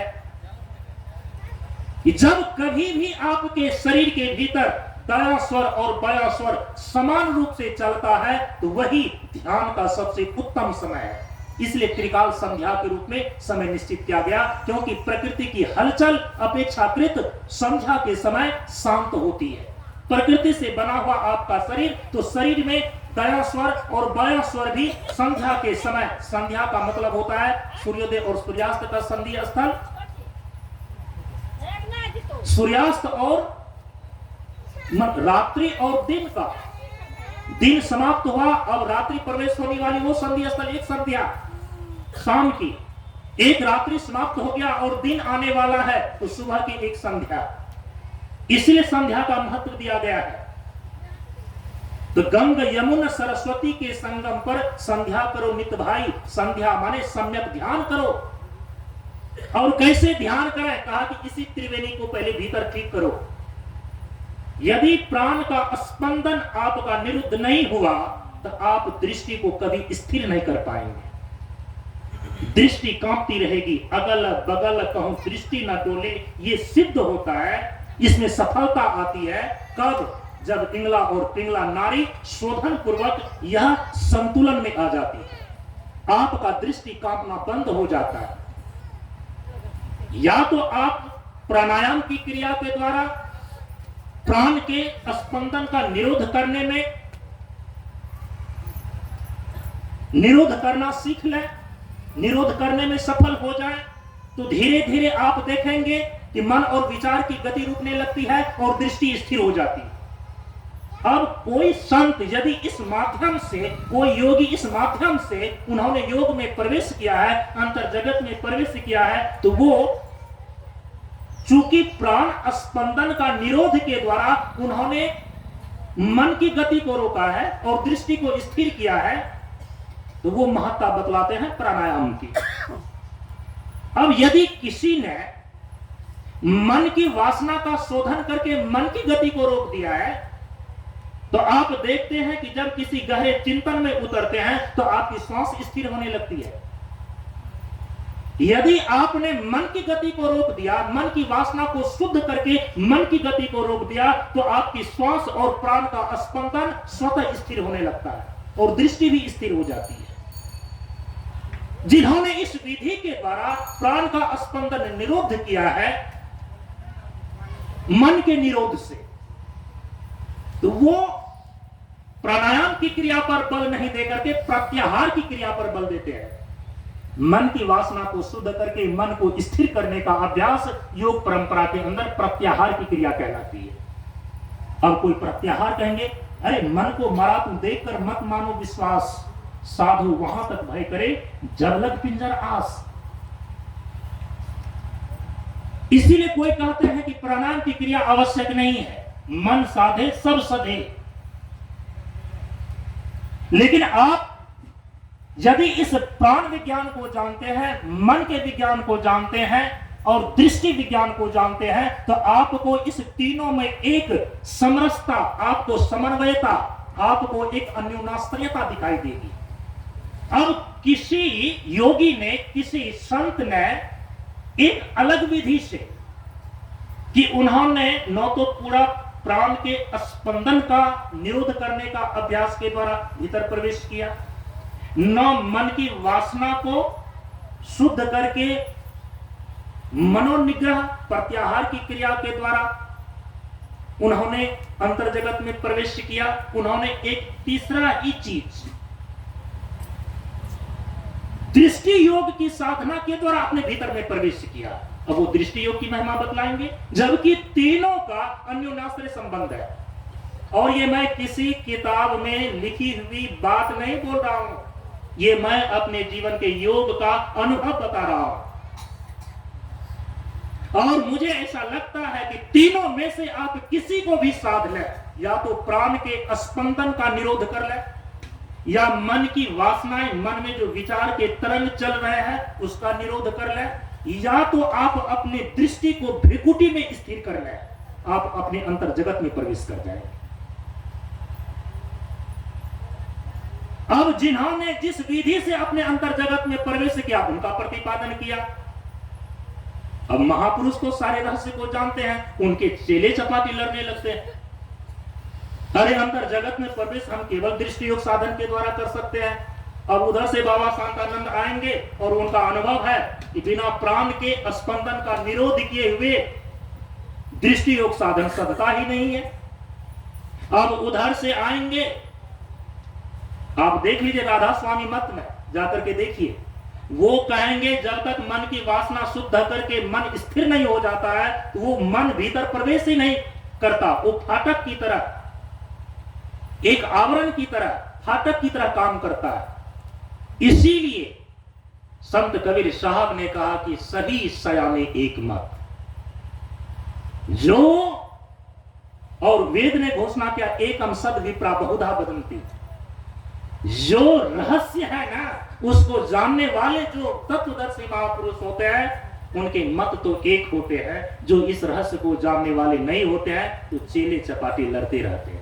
तो मैंने आपको संकेत किया, योग के साम्राज्य में भी प्रवेश, योग की सिद्धि जो अंतर जगत में प्रवेश करने की होती है वो प्राणायाम की क्रिया में। अब प्राणायाम के नाम पर इतनी सारी खुराफात हैं चली हुई है ना, आज आदमी समझता है प्राणायाम का मतलब है कर रहा है, क्या हो रहा है। अरे ये भी प्राणायाम का एक रूप है, हेलीकॉप्टर चलाना, बोलिए हेलीकॉप्टर प्राणायाम है। ये भस्त्रिका प्राणायाम, ये शरीर के रोगों को दूर करता है। प्राणायाम का लक्ष्य है प्राण के स्पंदन का निरोध करना। प्राणायाम का जहां पर वर्णन किया गया है योग की प्राचीन ग्रंथ हठयोग पर दीपिका है, आप उसमें पढ़ के देखिए। भैरव तंत्र जो भगवान शिव के द्वारा दिया गया उद्देश्य है, उसमें जाकर देखिए प्राणायाम के विषय में क्या बताया गया। नहीं, आप तो हम टीवी में देख करके प्राणायाम का आकलन करते हैं, क्योंकि प्राणायाम उसमें इसी उछल धक्का के रूप में किया जा रहा है। अरे प्राण को आप स्थिर कर रहे हैं कि प्राण को और तोड़ रहे हैं, मरोड़ रहे हैं, ये पता ही नहीं चल रहा है। प्राणायाम के रहस्य को समझना हो तो आज से 100 साल पहले जिस योग के विज्ञान को विश्व के कोने कोने तक पहुंचाया, जिनको सही माने में विश्व का योग गुरु कहा जा सकता है, ऋषिकेश में उनका आश्रम बना हुआ है, शरीर में तो अभी नहीं है, स्वामी शिवानंद जी महाराज, उनके किताबों को पढ़ करके आप देखिए तो पता चलेगा प्राणायाम का रहस्य क्या होता है। अरे प्राणायाम करने का कुल इतना ही लक्ष्य है कि अपने भीतर प्राण के स्पंदन का निरोध करना। योग दर्शन सूत्र में भी जहां प्राणायाम का वर्णन किया गया है वहां भी इसी प्रकार से महर्षि पतंजलि ने प्रतिपादन किया। और प्राणायाम के नाम पर आप कौन सी क्रियाएं कर रहे हैं? हेलीकॉप्टर चलाने की चलाइए, इसकी भी उपयोगिता है, लेकिन शारीरिक लाभ की, मानसिक टेंशन फ्री, तनाव रहित अवस्थाएं भी आपको प्राप्त होती है। लेकिन इस प्रकार से प्राणायाम की क्रिया के द्वारा प्राण का निरोध नहीं होता, प्राण के स्पंदन निरुद्ध नहीं होते, उसके द्वारा आपका योग सिद्ध नहीं होता। योग सिद्ध होने का मतलब है समाधि में प्रवेश कर जाना। तो सूक्ष्म शरीर दिमाग का जो भोग रूपी मल है, इसको धोने के लिए इसीलिए दूसरा साधना का सूत्र परम पूज्य गुरुदेव निर्धारित कर रहे हैं कि समुचित प्राणायाम करो, अपने इंगला और पिंगला नाड़ी का शोधन करके इसमें संतुलन स्थापित करो। यही प्राणायाम का लक्ष्य है, भीतर जगत में प्रवेश हो जाएगा। और इसके बाद जो तीसरा सूत्र बतलाया वो तीसरा सूत्र है सत्संग। सूक्ष्म शरीर दिमाग के भोग रूपी मल को धोने का जो पानी है ना, वो सत्संग का पानी है, सत्संग की गंगा है, इससे विचारों की शुद्धि होती है। ये 3 सूत्र हो गए, सूक्ष्म शरीर दिमाग कि भोग रूपी मल को धोने के लिए। अब जो कारण शरीर है, दिल जिसको हृदय बोलते हैं, इसमें शोक रूपी मल है, इसको धोने के लिए साधना के 3 सूत्र बताए गए और वो भी साधना की त्रिवेणी से आई। उसमें सबसे पहला सूत्र है कि 5 तत्वों की धारणा करना है, तब ध्यान करने की योग्यता आएगी। क्योंकि राजयोग के सोपान में योग के जो 8 अंग निर्धारित किए गए हैं उसमें धारणा पहले है 6ठे नंबर पर और 7वें सोपान पर है ध्यान। तो धारणा का ध्यान का पूर्वाभ्यास धारणा कहलाता है। योग साधना की प्रक्रिया में धारणा के होते होते फिर जाकर के ध्यान सिद्ध होता है। ध्यान किसी भी वस्तु, किसी भी व्यक्ति, किसी भी सत्ता के यथार्थ स्वरूप का दर्शन करना ध्यान कहलाता है। उसको देखना, यथार्थ स्वरूप को जानना, उसके पहले है धारणा। तो 5 तत्वों की धारणा, वही केवल आपके भीतर कारण शरीर में जो शोक रूपी मल है उसको धो सकता है। 5 तत्वों की धारणा, क्योंकि इसमें बहुत कुत्सित भावना है, दौर्मन्यता है, वैमनस्यता है, कृपणता है। ये सारी जितनी दुर्भावनाएं हैं, आपका हिरण्मय कोष की छतरी सिकुड़ गया है। इसलिए उदार विशाल विचार हमारे रोम रोम को करे उजारे। जब पृथ्वी की धारणा करते हैं तो उसका गुण आपके अंदर आता है, ध्यान धैर्य साकार हमारे रोम रोम को करे उजारे। समझ रहे हैं? जब आकाश की आप धारणा करते हैं तो नभ कहता है इतना फैलो, ढक लो तो सारा संसार। जिस चीज को आप मन में, अपनी बुद्धि में, अपनी भावना में बार बार घुमाते हैं, जिसकी आप धारणा करते हैं उसी का गुण आपके अंदर आने लगता है। आकाश अनंत है, शांत है, शून्य है, खाली है। यदि उसकी धारणा करें तो आपके अंदर भावना भी उदार विशाल विचार हमारे रोम रोम को करे उजारे के रूप में उपस्थित हो जाता है। इसलिए 5 तत्वों की धारणा।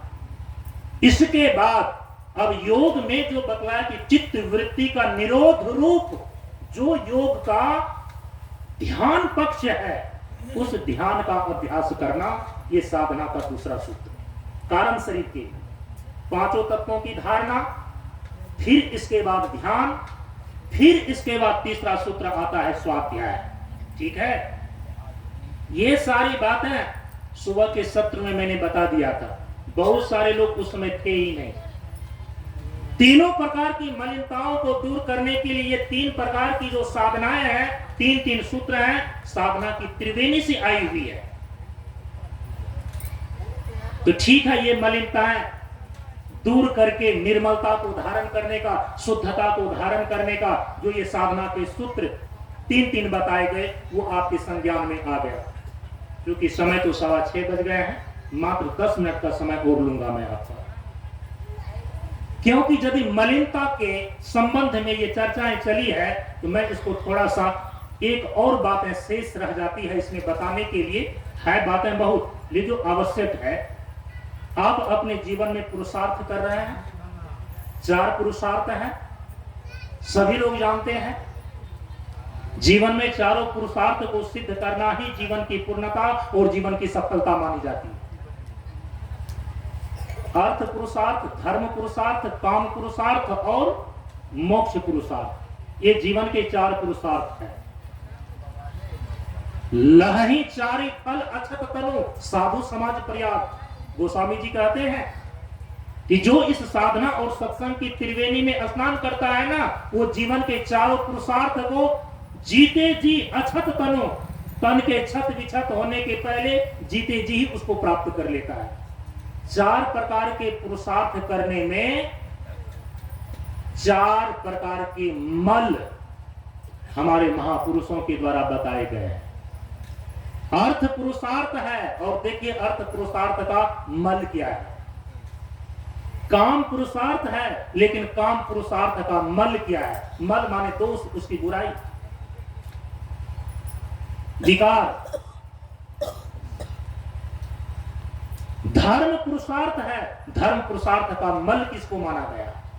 मोक्ष भी पुरुषार्थ है, और हमारे श्रेष्ठ आचार्यों ने मोक्ष पुरुषार्थ का भी मल उसका विकार और दोष बतलाया। ये चारों पुरुषार्थों को यदि आप मल रहित रखते हैं तभी वह पुरुषार्थ कहलाता है।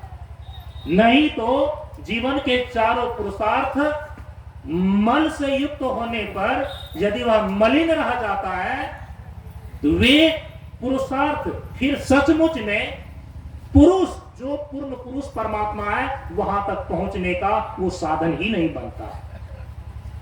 चटपट मैं बता दूं, 4 पुरुषार्थ में जो सबसे पहला पुरुषार्थ है अर्थ पुरुषार्थ। अर्थ का मतलब तो आप सभी लोग समझ ही रहे हैं। संसार के जितने भी विषय वस्तु है ना, भोग्य वस्तु है ना, भोग्य सामग्री है ना, शास्त्र में सारे भोग्य सामग्री की, विषय सामग्री की अर्थ संज्ञा। अर्थ माने केवल रुपया पैसा ही नहीं, लेकिन रुपये पैसों को भी हम अर्थ बोलते हैं। तो अर्थ पुरुषार्थ धन का उपार्जन, अर्थ पुरुषार्थ का मल माना गया संग्रह को।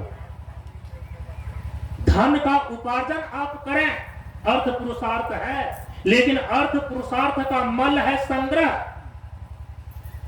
आज देख लीजिए, हमारे देश में पैसे की कमी नहीं है, संसाधन की कमी नहीं है, लेकिन कुछ ऐसे स्वार्थी नेता लोग जिन्होंने देश की संपत्ति को, देश के संसाधन को बेच करके, घोटाला करके आज लाखों अरब रुपये, 1-2 अरब नहीं मैं कह रहा हूं, लाखों अरब रुपये संग्रह करके स्विस बैंक में बेईमानी पूर्वक काला धन के रूप में जमा कर रखा है।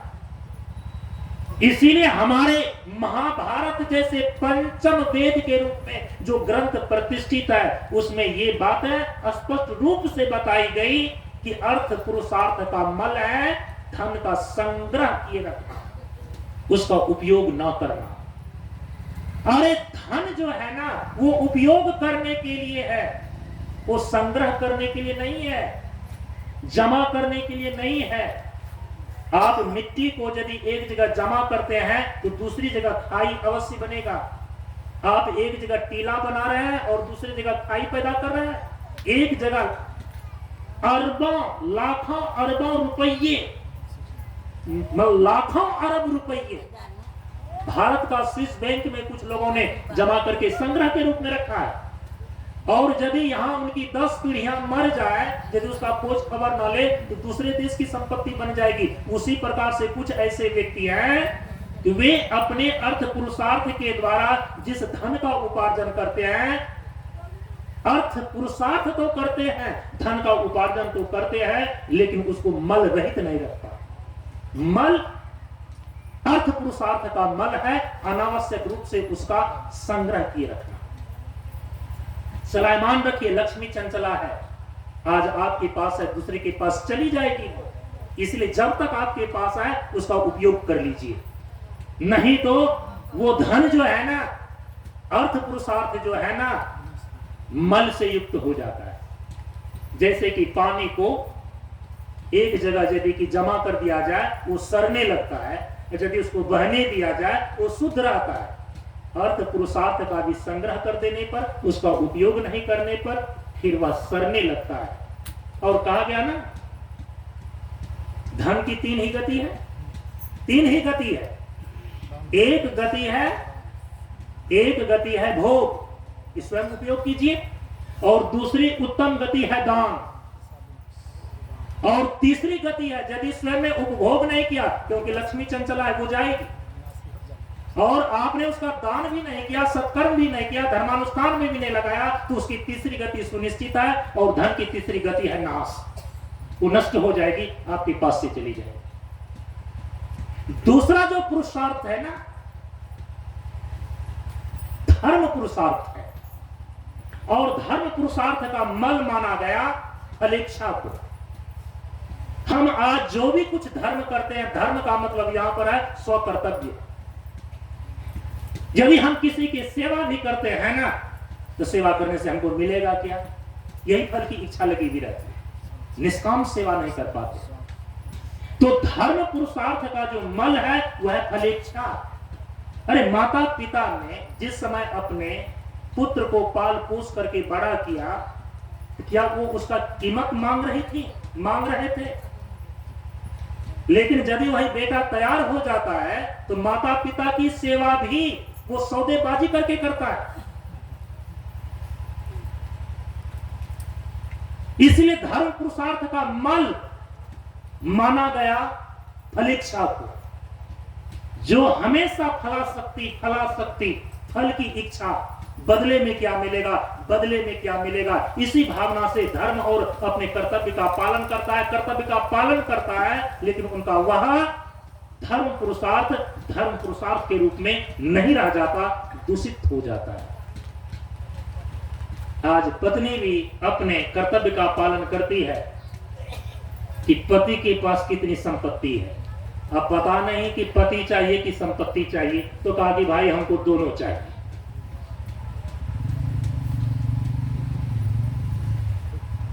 लेकिन याद रखिए, जो सभी प्रकार की आपत्ति और विपत्ति में हमेशा साथ रहे, हम उसी को पति और पत्नी बोलते हैं। जो केवल संपत्ति पर नजर गड़ाए रखे, न उसको हम पत्नी बोलते हैं न पति बोलते हैं। परम पूज्य गुरुदेव ने कहा कि शांति पति पत्नी है। इसलिए धर्म पुरुषार्थ उसका मल है क्या? फल इच्छा। हर चीज को सौदेबाजी से मत निश्चित कीजिए, अपने कर्तव्य को मत देखिए, निष्काम भाव से भी सेवा कीजिए, वो चित्त को शुद्ध कर देगा। तीसरा जो पुरुषार्थ है वो है काम पुरुषार्थ, कामोपभोग। क्योंकि संसार में जितने भी विषय वस्तु हैं, हम उनकी कामना भी करते हैं और भोगने की इच्छा भी रखते हैं, उसी को तो काम बोलते हैं। लेकिन काम पुरुषार्थ का जो मल है ना, उसका जो दोष है वो बताया गया अतृप्ति और इंद्रिय दुर्बल्यता। क्योंकि संसार के जितने सुख है, आप सुख लेने के लिए उसको भोगते हैं, लेकिन वो आपको कमजोर कर देता है। परम पूज्य गुरुदेव ने संकेत किया कि संसार के सुख शरीर और सभी इंद्रियों को कमजोर ही करते हैं। ये संसार की कामना के वशीभूत होकर जो आप प्रयत्न और पुरुषार्थ करते हैं, उनका ये दोष है, उनका ये मल है, ये विकार है, वो रहेगा ही रहेगा। इंद्रिय दुर्बल्यता, इंद्रियां शिथिल पड़ जाती हैं। अतृप्ति, आप बताइए कि संसार के भोग को भोग करके कौन आज तक तृप्त हुआ है? नहीं तृप्त हो सकते। आपकी तृप्ति तो आपको अपने ही स्वरूप में जाकर के मिलेगी, क्योंकि आत्मा ही आनंद स्वरूप है। राजा ययाति ने तो संसार के भोग से अपने आप को तृप्त करने के लिए, जब संसार के भोग को भोगते भोगते उनकी आयु समाप्त हो गई और देखा कि हम तृप्त नहीं हो सके, संसार के भोग को भोगने की और लालसा अभी शेष ही है, तो अपने बेटे से आयु मांग लिया। तो छोटे बेटे ने अपनी आयु प्रदान कर दिया। पुत्र की आयु लेकर के भी संसार के भोग से जब अपने आप को तृप्त नहीं पाया, तो अंत में खिन्न हो गया। राजा ययाति महाभारत में पढ़ करके देखिए, और चला गया वानप्रस्थ लेकर के जंगल तपस्या करने के लिए। ययाति राजा भी अपने पुत्र का आयु लेकर भी संसार के भोग से अपने आप को तृप्त नहीं कर सका। कोई तृप्त नहीं कर सकता। क्यों नहीं कर सकता? क्योंकि संसार की जितनी भी चीजें हैं ना, संसार के जितने भी भोग है ना, वो अपूर्ण है, वो क्षणिक है। आप चाहते हैं पूर्ण आनंद, आप चाहते हैं शाश्वत सुख, नाशवान चीजों में कभी नहीं मिल सकता। सुंदर पत्नी है, भोग रहे हैं, उसकी सुंदरता कब तक टिकेगी? इंद्रियों के द्वारा भोग रहे हैं, इंद्रियों का सामर्थ्य कब तक रहेगा? अरे जरयंती तेजः, राजा भर्तहरि ने अपने अनुभव में लिखा है, वैराग्य सप्तम के अंदर जाकर के पढ़िए। कहा कि जितना मैंने संसार के भोगों को नहीं भोगा, संसार के भोग ने मुझे ही भोग लिया, लाचार कर दिया, शिथिल कर दिया। इसीलिए संसार के भोग को भोगने के लिए आपको जीवन नहीं मिला है। ये संसार जो भगवान के द्वारा बनाया गया है, यह केवल भोग स्थल ही नहीं है, ये पुरुषार्थ भूमि भी है। हम धर्म पूर्वक कामों को भोग करके भोग की वासना को केवल शुद्ध कर लें। यदि धर्म पूर्वक आप भोग करते हैं ना, ये नियम है, कल भी मैं बता करके आया हूं, भोग की वासनाएं क्षीण होने लगती है, भोग की वासनाएं शिथिल पड़ने लगती है, भोग की वासनाएं धीरे धीरे शुद्ध होने लगती है। ठीक है, इसलिए भोग भोगने के लिए जीवन का लक्ष्य नहीं है। स्वर्गो स्वल्प अंध दुखदाई, यही तन कर फल विषय न भाई, यही तन कर फल विषय न भाई।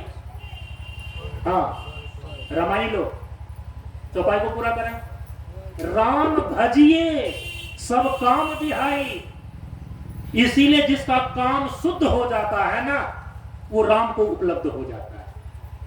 हमारे ऋषि लोग बताते हैं हमारे जीवन की यात्रा काम से आरंभ होती है, लेकिन हमारे जीवन का लक्ष्य तो राम है, परमात्मा है। इसलिए भोग भोगने के लिए आपको यह जीवन नहीं दिया गया है। इसमें कभी तृप्ति नहीं मिलेगी, क्योंकि इसमें क्षणिक सुख है, संसार के सारे भोग नाशवान। इसका मल है अतृप्ति, इसका मल है इंद्रिय दुर्बल्यता। इसलिए इंद्रियों का सही उपयोग करें आप, और इंद्रियों का यदि सही उपयोग किया तो इसका परिणाम क्या होगा जानते हैं? तो परम पूज्य गुरुदेव ने कहा कि सतोगुणी इंद्रियों का प्रयोग ही कुंडलनी जागरण है। भोग में केवल इंद्रियों का प्रयोग नहीं, अपने इंद्रियों का प्रयोग योग में करने लगा, उसका परिणाम क्या हुआ? अपने भीतर की सोई हुई शक्ति जग करके ऊर्ध्वगामी हो गई।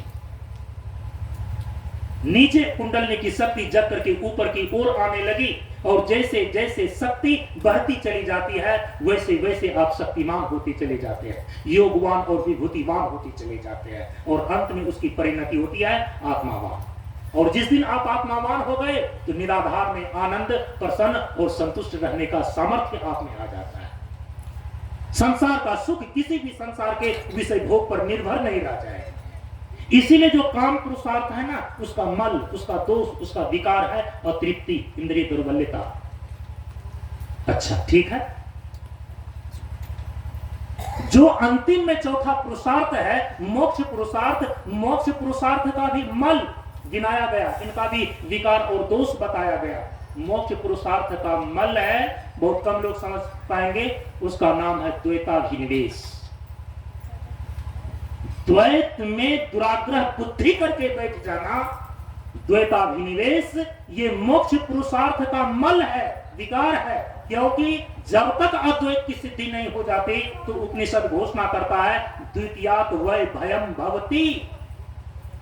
जब तक द्वैत बना हुआ है तो द्वंद्व है, जब तक द्वंद्व है तो दुख की निवृत्ति नहीं होती। इसलिए दुख की निवृत्ति के लिए द्वंद्व हटना चाहिए, द्वंद्व हटने के लिए द्वैत मिटना आवश्यक है, और द्वैत का मिटना बिना अद्वैत का नहीं होता। इसलिए परम पूज्य गुरुदेव ने कहा कि त्याग विवेक अभेद रहे जब आपने जीवन साधन किया।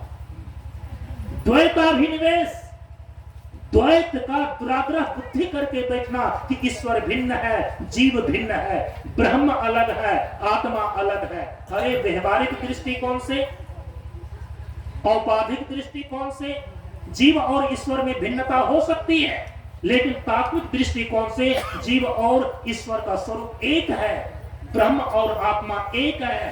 तात्विक दृष्टिकोण से, औपाधिक दृष्टिकोण से भेद है। इसीलिए जब तक द्वैताभिनिवेश आपका समाप्त नहीं हो जाता, अद्वैत की प्रतिष्ठा नहीं हो जाती, तब तक आपको आत्यांतिक मुक्ति की उपलब्धि, मोक्ष की प्राप्ति नहीं होती है। तो मोक्ष पुरुषार्थ को भी द्वैताभिनिवेश से बचाना पड़ता है। काम पुरुषार्थ को इंद्रिय दुर्बलता और अतृप्ति से बचाना पड़ता है, तब वो पुरुषार्थ कहलाता है। अर्थ पुरुषार्थ को संग्रह के मल से बचाना पड़ता है, तब अर्थ पुरुषार्थ कहलाता है। धर्म पुरुषार्थ को फलेच्छा से बचाना पड़ता है, तब धर्म पुरुषार्थ कहलाता है। यदि चारों पुरुषार्थों को मल रहित कर दें, जो उनके मल हैं, अब उनको मैं एक शब्द दे रहा हूं। जो सबसे पहला पुरुषार्थ है ना, अर्थ पुरुषार्थ, तो अर्थ पुरुषार्थ का मल क्या है? संग्रह। धन का जो उपार्जन करते हैं, केवल कुंडली मार करके उस पर आप बैठ जाएं तो खाने के बिना आप तरस जाएंगे और इस दुनिया से वैसे विदा होंगे जैसे सिकंदर विदा हो गया। इकट्ठे कर जहां के जर, सभी दुनिया के माली थे, सिकंदर जब गया दुनिया से तो दोनों हाथ खाली के खाली थे, कुछ नहीं लेकर जा पाएंगे। इसीलिए धन की शुद्धि होती है दान से। यदि आप अपने अर्थ पुरुषार्थ को मल रहित करना चाहते हैं तो उसका एक ही उपाय है कि दान जगत का प्रकृति धर्म है। मनुष्य व्यर्थ ही डरता है, एक दिन तो उसे स्वयं यहाँ पर सब कुछ देना पड़ता है। जो कुछ भी आपके पास है ना, उसे थोड़ा अंश निकाल करके देने का आदत बनाइए। छोटा सा आप दान करेंगे ना, महान दान करने का रास्ता परमात्मा आपको देंगे। इसीलिए अर्थ पुरुषार्थ को मल रहित करने का जो साधन है वो है दान की प्रवृत्ति। जो दूसरा पुरुषार्थ है धर्म पुरुषार्थ, तो धर्म पुरुषार्थ का मल क्या है? फलेच्छा। हमेशा फल की इच्छा, बदले की भावना रख करके जो अपने कर्तव्य को करते हैं, ये धर्म पुरुषार्थ कर्तव्य, इसकी शुद्धि होती है कब? जब निष्काम सेवा से आप अपने कर्तव्य का पालन करते हैं, कीमत लेकर के, प्राइस लेकर के, फल की इच्छा रख करके नहीं। तो धर्म पुरुषार्थ के मल जो फलेच्छा है, इसको शुद्ध करने वाला जो साधन है वो है निष्काम सेवा। अब आपको समझ में आ रहा होगा यहाँ पर परम पूज्य गुरुदेव ने क्यों कहा तन सेवा साधन, जन सेवा सिद्धि। अरे दान और उपकार, धर्म पुरुषार्थ को फलेच्छा रूपी मल से रहित रखने के लिए जो साधन बतलाए गए हैं वो तो निष्काम सेवा है, वो तो परोपकार की भावना है। तुलसी इस संसार में पंच तत्व है सार, संत मिलन, हरि भजन, दया, दान और उपकार। दान के बाद आता है उपकार। यदि दान अर्थ पुरुषार्थ के मल संग्रह को दूर कर देता है, क्योंकि दान करेंगे तो संग्रह की प्रवृत्ति कम हो जाएगी, तो अर्थ पुरुषार्थ को शुद्ध करता है दान की प्रवृत्ति। धर्म पुरुषार्थ का जो मल फल की इच्छा है, इस मल को दूर करता है परोपकार की भावना। तो जन सेवा सिद्धि के रूप में यही दो चीजें हैं, दान और उपकार, जो परम पूज्य गुरुदेव कहते हैं कि जन सेवा सिद्धि, जन सेवा सिद्धि। तो कहीं बोलने से होगा क्या? अब मैं बोलना नहीं चाहता हूं। हमारे एक गुरु भाई, मैं 3 जगह उनका प्रवचन सुना, उठाते हैं बाबा का टॉपिक तन सेवा साधन, जन सेवा सिद्धि, और उनकी सारी सुई आकर के अटक जाती है तन सेवा पर। अब बेचारे जन सेवा करते नहीं है तो जन सेवा बोल भी नहीं पाते, सम्यक व्याख्या नहीं हो सकी ना। जन सेवा का स्वरूप यही है, दान और उपकार। अर्थ पुरुषार्थ के मल को दूर करके दान को करना, इसलिए धन की शुद्धि होती है। और धर्म पुरुषार्थ के मल फलेच्छा को छोड़ करके उपकार की भावना में रहना, इसी को बोलते हैं जन सेवा। अब तन सेवा के रूप में अब 2 पुरुषार्थ है। एक है काम पुरुषार्थ, वो अपने लिए होता है। मोक्ष पुरुषार्थ ये भी फल की दृष्टि से अपने लिए होता है। संसार के क्षणिक सुख का उपभोग काम पुरुषार्थ, और परमानंद की समुपलब्धि मोक्ष पुरुषार्थ। संसार के सुख के लिए प्रयत्न काम पुरुषार्थ, और परमानंद की समुपलब्धि के लिए प्रयत्न मोक्ष पुरुषार्थ। ये अपने लिए है ना, ये तन सेवा साधन के अंदर आता है। जन सेवा सिद्धि के रूप में तो दान और उपकार आ गया, अर्थ पुरुषार्थ और धर्म पुरुषार्थ आ गया। लेकिन तन सेवा साधन के रूप में ये 2 पुरुषार्थ आते हैं, काम और मोक्ष। तो काम पुरुषार्थ का मल क्या है? अतृप्ति और इंद्रिय दुर्बलता। इसको दूर करने के लिए परम पूज्य गुरुदेव ने कहा कि 2 चीज करो। यदि पूर्ण ब्रह्मचर्य का पालन नहीं हो पाता है, गृहस्थ को पूर्ण ब्रह्मचर्य का पालन होगा भी नहीं, तो कहा कि संयम के साथ जियो, क्योंकि संयम और नियम अध्यात्म के 2 विशिष्ट अंग हैं, अनुशासन और शिष्टाचार, एकाग्रता। और जो साधु संत और ब्रह्मचारी का जीवन जी रहा है वो केवल एक ही माला का जाप जपे कि परम शक्ति उसी में सन्निहित होती है जो ब्रह्मचर्य का अनुयायी और संवेदना का आधार होता है। क्योंकि विषय वासना की सजती सेज पर जीवन की रोज जलती चिता है। सावधान हो जाओ वीरो, ये तुम्हारे ओज तेज की भक्षिता है। विषय वासना की आग आपके भीतर इंद्रियों को दुर्बल कर देती है। इस दोष से रहित होने के लिए दो चीजें मैंने आपको बतलाया, संयम का पालन करें और ब्रह्मचर्य का आचरण करें। ये तन सेवा साधन है। अब यहां से जो आपकी भीतरी यात्रा होगी ना, कहां तक पहुंचेगी? मोक्ष पुरुषार्थ तक। और मोक्ष पुरुषार्थ का मल क्या है? मोक्ष पुरुषार्थ का मल है द्वैताभिनिवेश। द्वैत में दुराग्रह की बुद्धि करके बैठ जाना द्वैताभिनिवेश कहलाता है। और यहाँ द्वैत का मतलब है जड़ चेतन का द्वैत, यहाँ पर है जीव और ईश्वर का द्वैत, यहाँ है ब्रह्म और आत्मा की भिन्नता का द्वैत। यह जो तात्विक स्तर पर जो लोग द्वैत मान करके बैठे हैं उसकी आत्यंतिक मुक्ति कभी नहीं हो सकेगी, उसका मोक्ष सिद्ध नहीं हो सकेगा। इसीलिए परम पूज्य गुरुदेव ने कहा कि निर्द्वंदी को मुक्ति है। अरे तुम निर्द्वंद हो जाओ, जो द्वैत है उसको मिटाओ, भेद सर्वदा शांत भाव। ज्ञान हुआ जब शांत हुआ, दो पावों का पद्मासन, त्याग विवेक अभेद हुआ, यह है अद्वैत। इसीलिए द्वैताभिनिवेश जो मोक्ष पुरुषार्थ का मल है, ये शुद्ध होता है केवल अद्वैत की भावना से। और अद्वैत की भावना का मतलब है कि जो अद्वैत निष्ठा, ब्रह्म और आत्मा का अपरोक्ष ज्ञान, ब्रह्म और आत्मा का एकत्व बोध अद्वैत सिद्धि कहलाती है।